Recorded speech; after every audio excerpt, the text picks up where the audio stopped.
Lesson 2 of Learn Your Scales and Arpeggios for Saxophone is about arpeggios. This tutorial video is designed to accompany the worksheet which you have downloaded from planzmusic.com. This provides illustrations of fingerings, full explanations, exercises and a 6-day practice plan to guide you through learning all of this.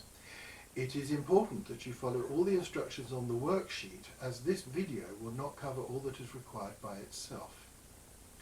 When you play music with a piano accompaniment, you will often hear the pianist playing chords.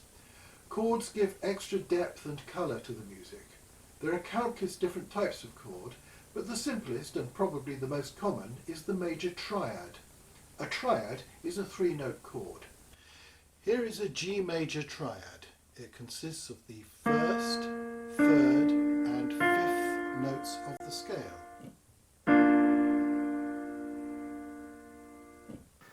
It's not possible to play chords all by yourself on the saxophone, though a group of players can collaborate to do so.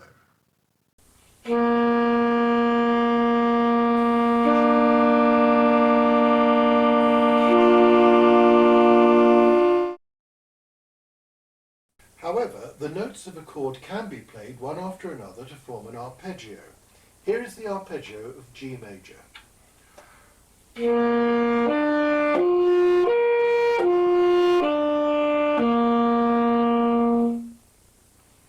And here is the arpeggio of F major.